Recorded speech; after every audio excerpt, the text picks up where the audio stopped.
서초경찰서 한 간부가 자살했죠. 2016년에 임관한 젊은 친구인데요. 2016년에 임관한 젊은 친구가 자살했습니다. 두통이 있다고 휴가를 갔는데 복귀 날짜를 앞두고 휴가 연장해달라고 하고 그 다음에 연락이 닿았지 않아서 경찰이 그를 찾아 나섰는데 자살을 했다. 뭐 이럴 때 보통 이제 우울증이 있었다, 뭐다, 개인사다 이런 식으로 넘어가는 경우가 많은데 오케이, 그럴 수 있어. 개인사일 수도 있는데 그런데 여러분 그거는 그쪽의 발표고 일단은 우리는 의문을 던져야 됩니다. 의문을 던져야 된다고 봐요. 그래서 지금 세상에서 제일 이게 저는 이것도요 페이크라고 봅니다. 일단은 이용구 봐주기 논란 서초경찰서 이번에 소속 간부 극단 선택 이렇게 했는데 이걸 이용구 봐주기 논란의 서초경찰서로 보는 것 자체가 잘못된 프레임일 수가 있어요. 일단은 택시기사 폭행을 가지고 사람을 죽인다, 이건 말이 안 되는 것 같아요. 말이 안 되는 거예요. 그러니까 이거 택시기사 폭행 같은 걸 덮으려고 사람을 죽인다, 그건 좀 너무 과한 생각이다 라고 생각하고 저도 접었단 말이죠. 그런데 찝찝함이 사라지지가 않는단 말이에요. 그러면 이럴 때 가만히 업무 프로세스를 살펴봐야 돼요. 일단 A 경위는 2차간 사건을 담당했던 부서와 무관한 팀에서 근무했다. 그러니 상관없다라고 서초경찰서에서 발표를 했단 말이야. 그런데 생각해 보세요. 경찰관이 경위 짬밥에 경찰은 상한 근무를 서잖아. 상한 근무 여러분 삐삐삐삐삐 네 어디 옵니다. 어디서 지금 무슨 일, 경찰서에서 여러분 파출소들 지금 파출소가 지구대라고 하나요? 쭉 있어서 상한 근무를 쓰면은 모든 상황이 다 무전이 들어오잖아. 상한 근무 쓴 거 아니야? 라는 질문 하나. 그랬는지 아닌지는 내가 확인할 길이 없지. 상황 근무자는 자기 부서와 상관없이 당일 발생한 현장 상황과 무전을 다 듣죠. 여기서 포인트. 사망한 경위가 그날 당일 상황 근무자였다면 자기 부서하고 상관없이 이 사건에 인볼브 될 수 있지. 상황실 당직 경위, 그러니까 경위였으니까 당직 경위였을 가능성. 그랬으면 직책과 상관없이 그날 벌어진 비밀 상황을 알 수 있어 라는 거죠. 그래도 여러분, 그러니까 이거에 대해 그날 상황 근무자였는지 아닌지를 국민의힘 뭐 야당 기자님들 한번 취재는 하고 아니다 정도는 리포트를 해주시면 저는 그 기사를 읽겠습니다. 이게 수사 종결 건이죠. 자, 일단 이게 첫 번째 포인트예요, 여러분. 여러분들과 같이 공유합시다. 첫 번째 포인트 뭐라고요? 그날의 상황 근무자가 혹시 아니었는가? 그리고 이 자살자가 상황 근무자가 아니었다고 하더라도 그 당일 상황 근무자는 취재 대상이다. 이용구 사건이 발생했던 상황 담당자들, 그건 취재 대상이라는 얘기죠. 지금은 입들을 안 열다고 하더라도 시간이 지나서 권력이 세고 나면 그날 상황 근무자들이 얘기를 할 수 있으니 기자님들은 지금 꼭 파헤쳐서 지금 기사를 쓰려고 하지 말고 그 당시 상황 근무자가 누구였고 저 사람이 권력이 빠지면 입을 열 수 있다라는 거라서 집요하게 타임라인을 가지고 취재를 하십시오. 그래야 민한 기자, 유능한 기자입니다. 이 경위가 그날의 상황 근무자였는지 또는 그날의 상황 근무자를 파악해서 지속적인 관계를 유지하시라. 추적을 하시라. 이게 일단 서초경찰서 취재하고 계시는 분들이나 그리고 국민의힘 등 야권에 부탁드리는 거. 자, 그런데 여러분 아무리 상황 근무자였다고 한들요, 그래도 사람을 죽이기에는 이용구 봐주기가 그렇게까지 큰 사건은 아니잖아 라는 생각 하나.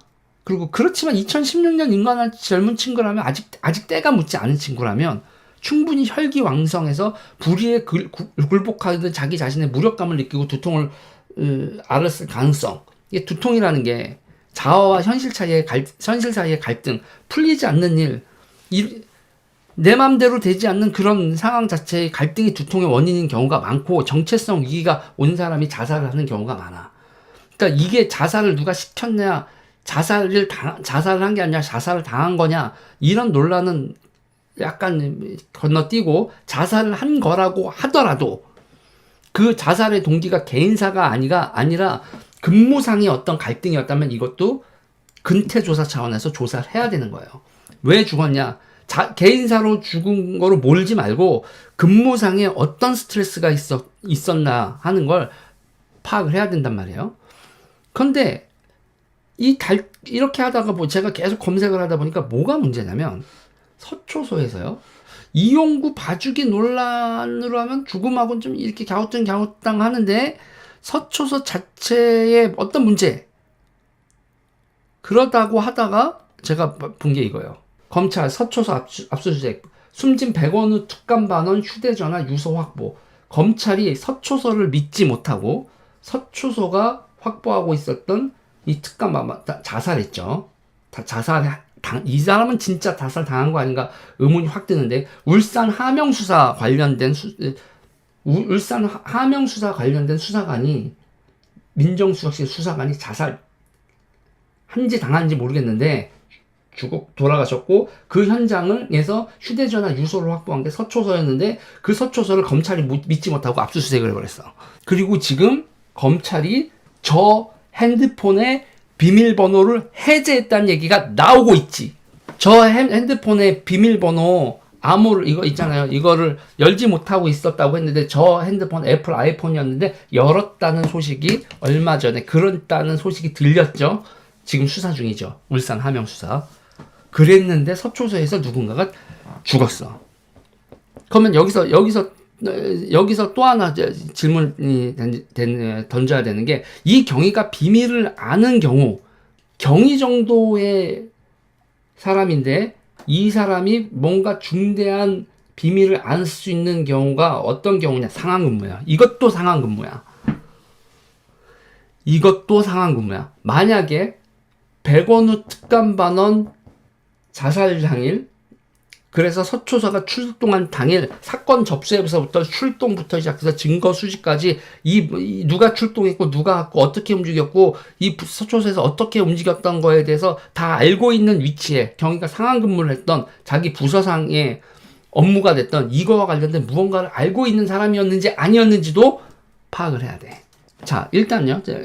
이용구 사건과는 사건과 연관이 되어 있는지 한번 체크를 해야 되고 서초경찰서에서 백원우 민정팀 특감반원 민정팀 수사관 자살한 휴대폰 압수 이거와 관련된 이용구인지 이거인지 두 개를 다 우리는 의심을 해야 된다고요. 단정 지으면 음모론자가 되지만 의심을 하고 파악하는 건 우리가 해야 될 일이에요.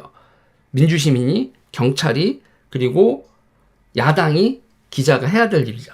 그러면 이 사망 경위의 근무일지를 한번 보자고요. 그러니까 파악해야 돼요. 이 경위의 근무일지하고 특히 상한근무한다는 한번 파악해보고 근무일지하고 근태 상황을 쭉 파악을 해보고 이 경위에 이 두 가지 사건이 아니고 또 딴 사건이 있을 수도 있어요. 무슨 조폭, 마약 뭐 어떤 식으로도 이 경위가 심각한 고민을 하게 된 그 어떤 근무적인 이유는 근무상의 스트레스는 중요한 뭔가였을 거라. 사람을 죽음으로 몰게 한 고민이라면 뭔가 중요한 경찰서 내부에 문제가 있다고 봐야 돼요. 중요한 게 감춰지고 있다. 이용구일 수도 있고 민정팀일 수도 있고 아니면 조폭 관련된 사건, 뭐 마약 사건, 뭐 이런 사건일 수도 있죠. 젊은 경찰 관료가 경위가 내면의 갈등에 너무 깊어서 이렇게 죽었다면 이거에 대한 이 죽음에 대한 보고서는 반드시 제대로 작성돼야 된다.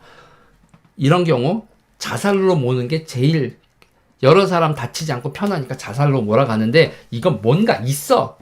상관들하고 기타 등등이 징계를 받을 여러 사람 줄줄줄줄 이 지휘계통에서 징계를 받아야 되고 그럴 가능성이 있으니까 군대고 경찰이고 이런 거 그냥 자살로 하고 덮어버려 이렇게 가잖아. 이걸 덮게 만드는 문화를 계속 방치하면 안 돼요. 민주화 됐다고 하지만 우리 사회 군대 갔다 오신 분들 경찰서 갔다 오신 분들 다 알잖아요. 이럴 때 자살로 처리해. 그러고 그거에 대해서 감찰하거나 감시하는 시스템이 작동을 안 하잖아요.